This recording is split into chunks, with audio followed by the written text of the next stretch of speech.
On March 12, 2019, a 44-year-old farmer named Russell Taft stood at the back of an equipment auction in York County, Nebraska, watching a 2012 Massey Ferguson 8737 roll across the sale ring with mud caked on the duals and rust showing through the red paint on both fenders.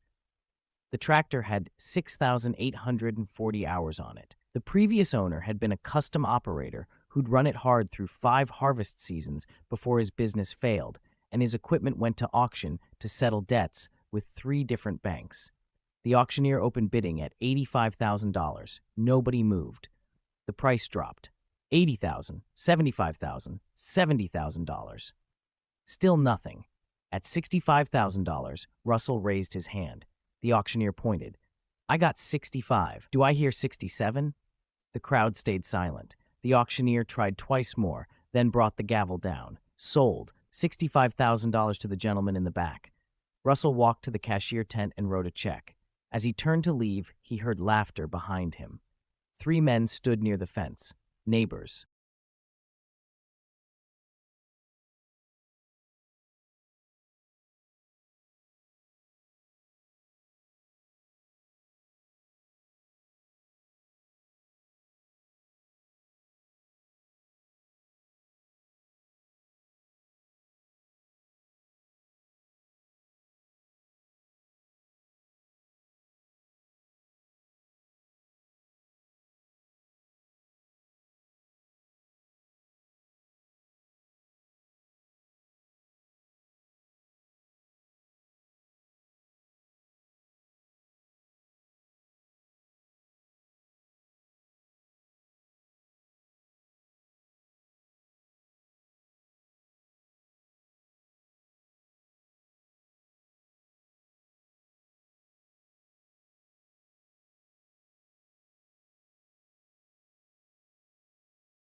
Derek grinned. You keep up with parts availability on those things? I heard Massey Ferguson dealers are harder to find than honest politicians. One of the other farmers laughed. Russell didn't. He just said, I'll let you know if I have trouble, and walked into the co-op. But the comment bothered him. Not because it was wrong. Massey Ferguson dealers were less common than John Deere dealers in Nebraska, but because it was intended to make Russell second-guess his decision in front of other farmers. It was a public challenge, a test to see if Russell would defend the purchase or admit he'd made a mistake. Russell did neither. He bought his seed, loaded it in his truck, and drove home. But he understood that the mockery wasn't going to stop until something forced it to stop, and that something wasn't going to be words, it was going to be performance. Planting season in 2019 ran from April 15th to May 10th. Russell planted 1,640 acres of corn and soybeans in 21 working days. He used the Massey Ferguson 8737 to pull his 16-row planter through fields that varied from firm and dry to soft and marginal, depending on how much rain had fallen the week before.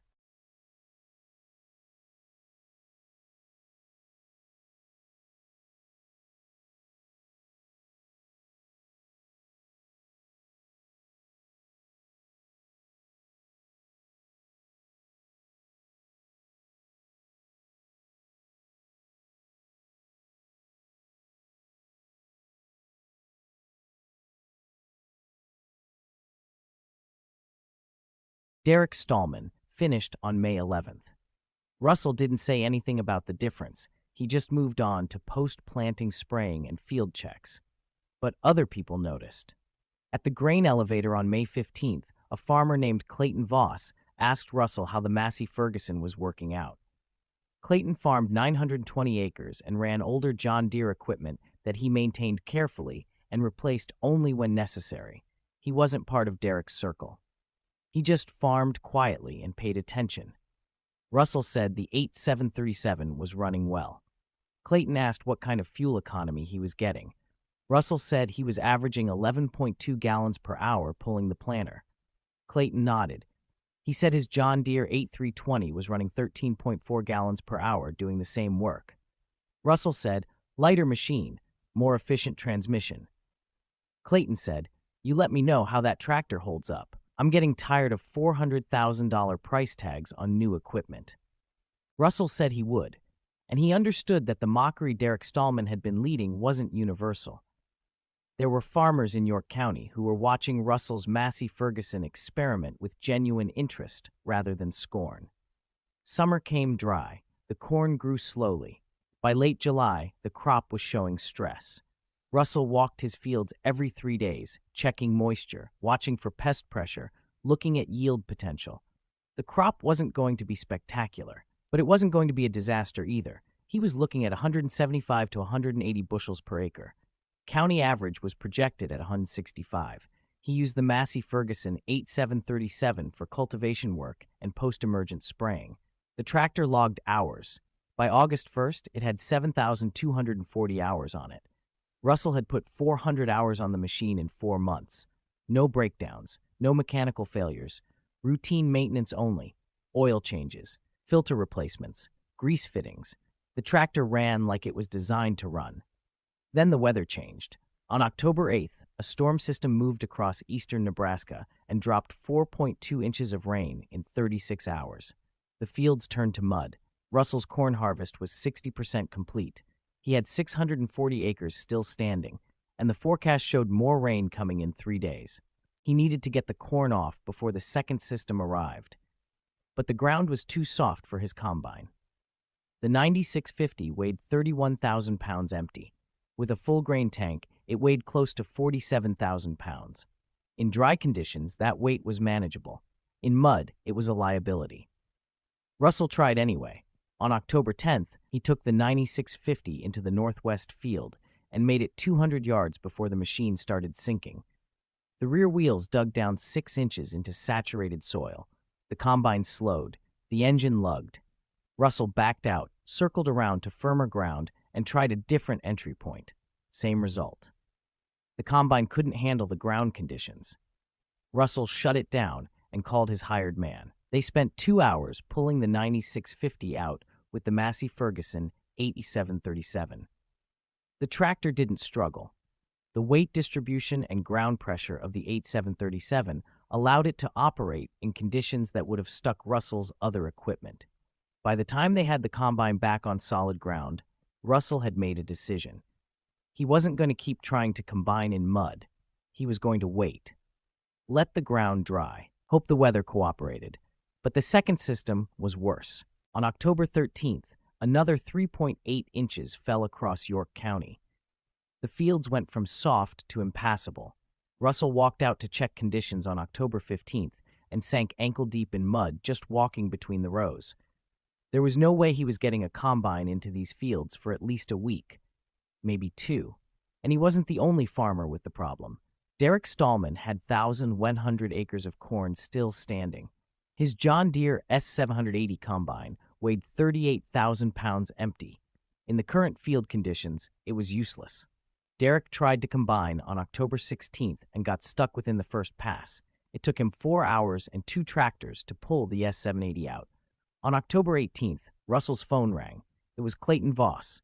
Clayton said he had a problem. He had 280 acres of corn still out, and his combine was too heavy for the field conditions. He'd tried twice and gotten stuck both times. He asked if Russell's Massey Ferguson 8737 could pull a grain cart through the mud. Russell said it could. Clayton asked what Russell would charge to haul grain from the field edge to the elevator, while Clayton combined with a smaller, lighter machine he'd borrowed from a neighbor.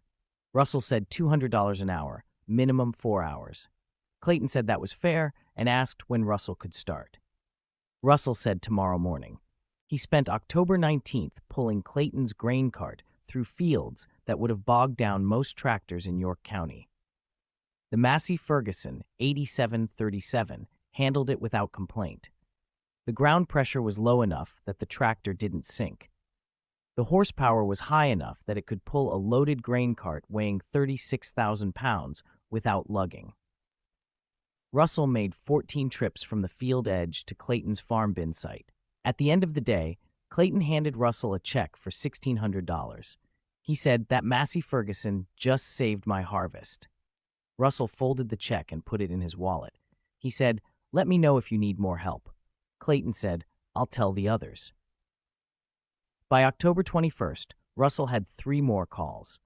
Farmers who'd heard from Clayton that Russell's Massey Ferguson could operate in field conditions that were shutting down everyone else's equipment. One of them was a farmer named Gene Hutchins, who ran 2,100 acres and had been part of the group laughing at Russell back in March when he'd bought the 8737. Gene didn't mention the laughter. He just said he had corn that needed hauling and asked if Russell was available. Russell said he was. Gene asked the rate. Russell said $200 an hour. Gene agreed. Russell spent 4 days pulling grain carts for Gene Hutchins. The Massey Ferguson logged 32 hours of work in mud that would have stopped most of the high-dollar equipment Gene owned. At the end of the 4th day, Gene handed Russell a check for $6,400. He looked at the tractor for a long time. Then he said, "I gave you grief about buying this thing." Russell said, "I remember." Gene said, "I was wrong." Russell didn't say anything. He just took the check and drove home. By October 28th, Russell had pulled grain carts for 6 different farmers. The Massey Ferguson 8737 had worked 76 hours in conditions that had shut down most of York County's harvest operations. Russell had grossed $15,200 from the work. The tractor had burned 850 gallons of fuel at $2.89 per gallon, costing him $2,456. His net from the grain cart work was $12,744. He'd paid $65,000 for the tractor in March. In 7 months, it had earned back 19.6% of its purchase price just from October custom work, and it had done something else. It had proven to every farmer who'd mocked Russell's decision that the high-hour Massey Ferguson they'd called a parts tractor was the most capable machine in the county when the conditions got bad enough to separate equipment that worked from equipment that just looked good on the dealer lot. The mockery stopped. Not gradually, not through attrition or fading memory. It stopped because the farmers who'd been laughing at Russell in March were hiring him in October. And you can't mock a man for buying a tractor while you're writing him a check to use that same tractor to save your harvest. Derek Stallman didn't call Russell for help, but on October 30th, Russell saw Derek at the grain elevator in York. Derek was standing near his truck, talking to two other farmers. When Russell walked past, Derek called out, "Russell!" Russell stopped. Derek said, "I heard you've been pulling carts for half the county." Russell said, "Some." Derek looked at him for a moment. Then he said, "That Massey working out for you?" Russell said, "It's working out fine." Derek nodded. He didn't apologize. He didn't admit he'd been wrong. He just said, "Good," and turned back to his conversation. But the tone was different. The mockery was gone. What replaced it wasn't respect, exactly. It was acknowledgement. Acknowledgement that Russell had made a decision Derek hadn't understood, and that the decision had been proven correct in the most public way possible. Russell finished his own corn harvest on November 4th. The last 640 acres came off slowly. The ground was still soft, but it had dried enough that Russell could get his combine into the field without getting stuck. His yields were down from the early season projections.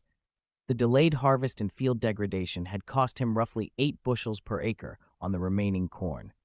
But he'd gotten it all off, and he'd earned an additional $12,744 from custom work that wouldn't have been possible without the Massey Ferguson 8737. On November 12th, Russell was at the co-op buying hydraulic fluid when Clayton Voss walked up and asked if Russell was planning to sell the Massey Ferguson anytime soon. Russell said no. Clayton said, "If you ever do, let me know first." Russell asked why. Clayton said, "Because I want to buy it." Russell said, "You planning to switch to Massey?" Clayton said, "I'm planning to buy equipment that works instead of equipment that looks good in a brochure." Russell understood what that meant. Clayton had spent October watching Russell's $65,000 Massey Ferguson outperform tractors that cost 5 and 6 times as much. He'd watched the 8737 operate in conditions that shut down newer, heavier, more expensive machines. And he'd drawn the same conclusion Russell had drawn back in March. Horsepower and reliability mattered more than paint color. By March 2020, 3 farmers in York County had bought used Massey Ferguson tractors. One of them was Clayton Voss, who'd purchased a 2010 Massey Ferguson 8670 with 5,200 hours for $71,000 from an auction in Iowa. Another was a younger farmer named Travis Cole, who'd bought a 2013 Massey Ferguson 7624 for his cattle operation after watching Russell's 8737 work through the October mud. None of them announced their purchases publicly. They just quietly switched equipment and kept farming. But the shift was noticeable. 3 red tractors in a county that had been 90% green iron the year before. Derek Stallman didn't switch brands. He bought a new John Deere 8R410 in April 2020 for $436,000. The tractor had 410 horsepower, advanced GPS, and a factory warranty that covered the first 3 years or 3,000 hours. It was an impressive machine. But when the wet October weather came again in 2020 and the fields turned soft, and Derek needed someone to pull grain carts through mud his equipment couldn't handle, he called Russell. Russell quoted him $200 an hour. Derek agreed. Russell pulled carts for Derek for 6 days. Derek paid $9,600 for work his $436,000 tractor couldn't do. Russell deposited the check and didn't say anything. He didn't need to. The work spoke for itself. Russell Taft still farms 1,640 acres outside York, Nebraska. He's 49 years old now. The Massey Ferguson 8737 has 11,400 hours on it as of November 2024. It's still running. Russell rebuilt the CVT transmission in 2022 at 9,800 hours. The repair cost $8,200 and took 3 days. It was the most expensive single repair he's made to the tractor since buying it in 2019. Total cost of ownership over 5 years, $73,200. That includes the $65,000 purchase price, the $8,200 transmission rebuild, and routine maintenance. Russell has earned $47,300 from custom work with the 8737 between 2019 and 2024. Net cost after custom work revenue, $25,900 for a 370 horsepower tractor that's logged 4,560 hours of work over 5 years. Derek Stallman's John Deere 8R410 is worth approximately $285,000 in the current used market. He's paid $131,000 in loan payments over the past 4 years. He still owes $187,000. Russell doesn't compare his accounting to Derek's. That's not his business. But he knows his own numbers, and his numbers say the Massey Ferguson 8737 was the best equipment decision he's made in 26 years of farming. Clayton Voss still runs his 2010 Massey Ferguson 8670. He traded his John Deere 8320 in 2021 and hasn't looked back. When people ask him why he switched, he says, "Because I watched Russell Taft make money with a tractor everyone said was junk, and I decided I'd rather make the decision that works than the decision that looks good." The Massey Ferguson 8737 that Russell bought for $65,000 in March 2019 is still parked in his machine shed. The paint is more faded now. The seat has been recovered twice. The cab door doesn't seal quite as well as it used to, but the engine starts on the first turn of the key. The CVT transmission shifts smoothly. The hydraulics respond instantly, and when the fields turn soft and the harvest gets difficult, and the farmers with the expensive equipment start looking for someone who can work in conditions their machines can't handle, Russell's phone rings, and he quotes $200 an hour, and they pay it. Every time. Because in the end, equipment decisions aren't about what your neighbors think or what the dealer recommends or what the auction crowd says when you raise your hand. They're about what works when the conditions get hard and the margin between success and failure comes down to whether your tractor can pull through mud or gets stuck in it. Russell learned that in October 2019, and he's been proving it ever since.